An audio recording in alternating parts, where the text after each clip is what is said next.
মুমিনদের উপরে আমি আল্লাহর পক্ষ থেকে সবচেয়ে বড় দয়া হচ্ছে এই, ইযবাসা ফীহিম রাসূলাম মিনহুম, আমি তাদের মধ্য থেকে তাদের মতো করে একজন রাসূল পাঠিয়েছি। বলেন সুবহানাল্লাহ।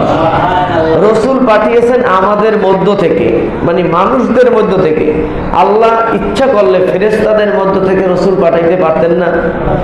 জোরে বলেন। যদি ইচ্ছা করতেন জিনদের মধ্যে থেকে রাসূল পাঠাইতে পারতেন না?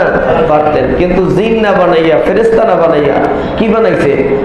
মানুষ বানাইছে। আমাদের মধ্য থেকে মানুষ হিসেবে পাঠিয়েছেন। এটা আমাদের জন্য সবচেয়ে বড় দয়া। বলেন আলহামদুলিল্লাহ। ইয়াতলু আলাইহিম আয়াতিহি, রাসূলের কাজ হচ্ছে তিনি তেলাওয়াত করে আল্লাহর কোরআন মানুষের কাছে শোনাবেন। ওয়া ইউযাক্কিহিম, মানুষের অন্তঃকরণের রোগসমূহ পরিষ্কার করবেন। ওয়া ইউআল্লিমুহুমুল কিতাব, আহকামে শরিয়া শিক্ষা দিবেন। ওয়া ইউযাক্কিহিম ওয়া ইউআল্লিমুহুমুল কিতাব ওয়াল হিকমা, আর প্রত্যেকটা কাজের তরতিব শিক্ষা দিবেন, সুন্নাত তরিকা শিখাবেন। বলেন সুবহানাল্লাহ। তাহলে নবীজি আসছেন চারটে কাজ করার জন্য। এটা হলো সিরাতুন নবী।